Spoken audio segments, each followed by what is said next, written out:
Merci de me laisser l'opportunité de m'exprimer sur le sujet de l'intelligence artificielle et son intégration dans les usages judiciaires. Je peux intervenir en qualité de directeur adjoint de l'École nationale de la magistrature, mais également parce que j'ai été délégataire d'une lettre de mission proposée par le garde des Sceaux le 10 février dernier, et j'ai plus spécifiquement travaillé à ces sujets du mois de février au mois de juin. Et la première des questions qui se posait à nous était de savoir si l'intelligence artificielle était adaptée au métier du droit, au métier de justice et plus particulièrement à l'activité de magistrat. Je vous avoue que dans un premier temps, je comprenais totalement la légitimité de cette question.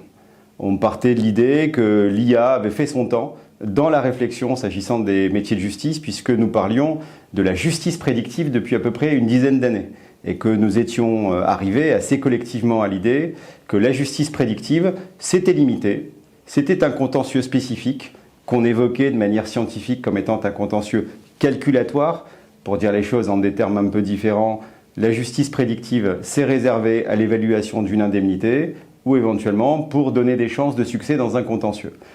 Donc on avait fait le tour et les algorithmes adaptés au monde du droit, finalement, c'était pas extrêmement efficace. Ou en tout cas, c'était limité.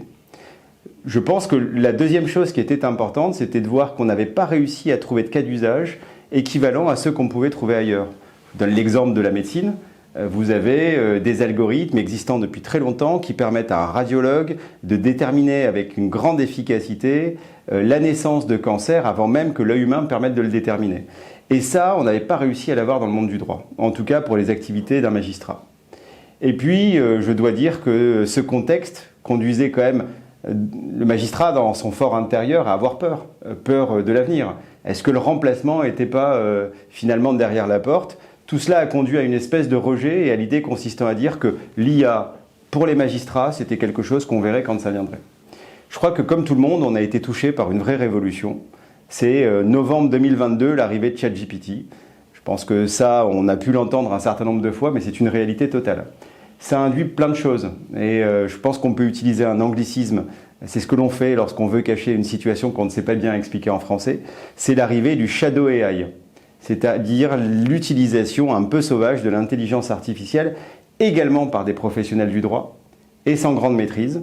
Je vous donne un chiffre proposé par l'UNESCO qui consiste à dire que dans 96 pays, des magistrats interrogés avouent à 44% d'entre eux utiliser quotidiennement un outil d'intelligence artificielle générative pour leur quotidien professionnel, sans être spécifiquement formés et sans avoir cet outil de la part de l'institution à laquelle ils appartiennent. Et ce sujet est important parce qu'il permet de dire que, en dépit des précautions qui pouvaient être les nôtres, l'arrivée de l'IA générative a induit de manière très importante un usage quasi quotidien d'un certain nombre de magistrats. Deuxième enjeu ou élément qui me semble être extrêmement important, c'est que nous sommes dans un contexte. Le contexte est plus qu'évident actuellement. Nous avons des avocats qui utilisent l'IA, nous avons des experts qui utilisent l'IA. Il est hors de question d'avoir des magistrats qui utilisent mal l'IA parce que nous sommes dans un univers qui ne dit pas son nom. Je renvoie simplement au rapport qui a été rendu par la Commission des lois du Sénat qui indiquait en des termes extrêmement intéressants que l'utilisation massive de l'IA par les avocats conduirait de manière mécanique à une augmentation du volume des procédures et une augmentation des saisies contentieuses, c'est-à-dire du nombre de dossiers arrivés dans un tribunal. Vous êtes comme moi, vous devinez la possible embolie. Donc ce contexte, il est évident, un usage qui n'est pas maîtrisé, un usage par des partenaires de justice et des magistrats qui étaient un peu esselés. Donc saisissant un peu ces éléments, je peux vous assurer que j'ai pris très au sérieux la lettre de mission du garde des Sceaux. Je dis je, mais permettez-moi de dire nous, puisque nous étions une vingtaine dans un groupe de travail à essayer de réfléchir à ce sujet. Et nous avons déterminé qu'il était fondamental, dans l'actualité qui était la nôtre, de ne pas laisser les magistrats sans IA, qui était une IA contrôlée et souveraine. Ne pas laisser le magistrat parce que l'IA, ça permet de faire plein de choses. Ça permet, je pense, dans des conditions absolument extraordinaires, de faire de la gestion documentaire, de la gestion de masse documentaire, de la synthèse de documents qui sont extrêmement volumineux et importants. Ça permet d'automatiser les tâches qui sont répétitives. L'IA, ça permet de faire tout ça. Avançant, on sait également ce que l'IA ne permet pas de faire. L'IA, ça permet absolument pas dans le cadre d'une audience, de comprendre un contexte humain. Ça ne permet pas de vérifier la crédibilité d'une déclaration. Et enfin, l'IA ne permet absolument pas de prendre une responsabilité sur une décision qui serait prise. C'est à peu près le début de notre travail, celui consistant à dire il faut aller sur l'IA, c'est important dans le contexte qui est celui du magistrat. Je le rappelle, inflation législative, inflation de contentieux et impératif qui repose sur les épaules du magistrat, qui consiste pour lui à rendre des décisions le plus rapidement possible, au moins dans des délais qui sont considérés comme raisonnables. Donc ne pas utiliser l'IA n'avait pas de sens. Mais avec les limites que je viens d'aborder, utiliser l'IA de manière intelligente, commencer à apparaître dans le cadre de notre travail comme étant une ligne qui était une ligne à respecter et à déterminer. Et pour aller un peu au concret de notre travail, je vous dirais qu'on a déterminé 3 principes qui étaient assez fondamentaux. Le premier principe, c'était celui de la transparence.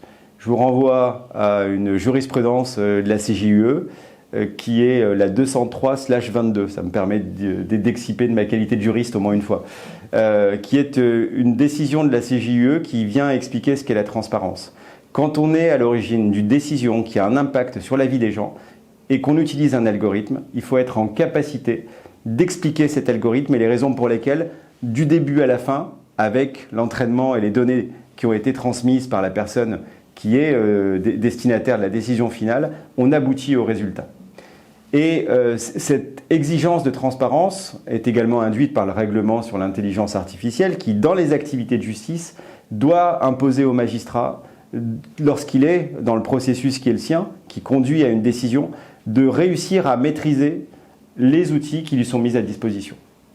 Il y a donc un impératif s'agissant de la transparence qui consiste pour le magistrat utilisant l'intelligence artificielle, de savoir quel outil il utilise, quelles informations sont introduites dans l'outil, comment résonne l'outil, expliquer qu'il a utilisé l'outil, et enfin, expliquer en fin de parcours à la personne qui est destinataire de sa décision que l'outil a raisonné d'une certaine manière et que lui, magistrat, a été en situation de contrôle.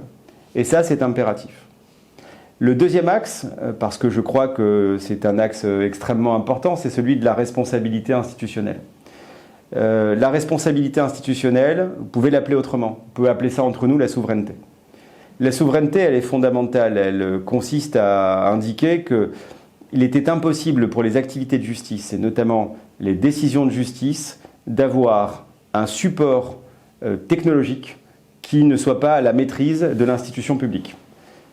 Pour le dire en des termes différents, il faut des serveurs français maîtrisés en France avec des données qui soient des données maîtrisées dans les mêmes conditions et que ces données ne soient pas aspirables par des puissances étrangères, que ce soit sur un terrain juridique ou que ce soit dans des conditions qui ne sont pas des conditions ouvertes, c'est-à-dire dans des conditions qui seraient opaques. Ça signifie que le deuxième axe de notre travail, qui est celui de la responsabilité institutionnelle, nous a conduit à proposer également au ministère d'avoir une maîtrise sur les outils d'IA qui étaient les siens et donc de miser sur des solutions qui étaient des solutions françaises et surtout qui étaient qualifiées par les agences nationales de sécurité de systèmes d'information comme étant des solutions conformes. Enfin, je pense que le dernier sujet qui est un sujet extrêmement important, c'est celui de la responsabilité humaine. Et la responsabilité humaine, c'est pour un magistrat de venir indiquer qu'utilisant l'IA, il est quand même lui-même à l'origine de cette décision. Et tout cela ne peut se faire qu'à la condition d'être formé. Autrement dit, la pierre angulaire de notre travail, en tout cas la conclusion qui était celle de notre rapport, c'est celle consistant à indiquer qu'on aboutissait à l'usage de l'IA qu'à la seule condition d'être en capacité de former les utilisateurs. Pourquoi les former? Parce qu'un utilisateur doit être en capacité de savoir quand utiliser l'IA, quand ne pas utiliser l'IA, quelles sont les limites d'utilisation de l'intelligence artificielle. Et à l'inverse, réfléchissons, un magistrat qui n'est pas formé à l'IA, ce sont deux hypothèses totalement distinctes. La première, c'est un magistrat qui subit l'IA parce qu'il ne sait pas ce qu'il fait. Et la deuxième, c'est un magistrat qui rejette totalement l'intelligence artificielle parce qu'il a peur de l'utiliser. Et à notre sens, c'était la pire des hypothèses qui s'offrait à nous. Autrement dit, l'IA n'est absolument pas contre la justice. Le dire en des termes différents, et des termes qui sont liés à mon optimisme personnel, je pense que l'IA est pro-justice. si et seulement si nous sommes en capacité de maîtriser les contours de l'IA et de garder une distance critique. Autrement dit, à la seule condition de pouvoir être formé à l'usage d'une IA, qui est une IA proposée par les autorités françaises, en l'occurrence une IA qui est jugée souveraine lorsque nous introduisons dans les outils en question des données de procédure. Enfin, pour terminer, cela n'empêche absolument pas d'utiliser des outils qui se trouveraient sur le marché, et notamment des solutions proposées par des éditeurs ou des outils tels que je les décrivais tout à l'heure. J'évoquais le 30 novembre 2022 l'arrivée de ChatGPT. Ce n'est absolument pas un outil qui est à jeter. Au contraire, c'est un outil extrêmement performant. Mais il faut utiliser cet outil à la seule condition d'être cadré, c'est-à-dire sans introduire de données personnelles dans ces outils-là, et en faisant attention à ce que les données de procédure qui sont à la main des magistrats, c'est leur responsabilité, ne soient pas plus introduites dans ces mêmes outils. Donc une zone de distinction qui est claire. Lorsque j'ai des données de procédure, ce sont les outils proposés par le ministère que je dois utiliser. Et à l'inverse, lorsque j'ai des données qui sont anonymisées, qui ne sont pas des données de procédure, qui sont administratives et que j'ai besoin d'un outil puissant, je ne suis absolument pas empêché d'utiliser des outils de marché. Autrement dit, je vois l'avenir des activités de justice comme étant un avenir amélioré. Parce que je pense que le magistrat augmenté, ce qui est une expression un peu à la mode, est en réalité un objet symbolique que l'on touche du doigt.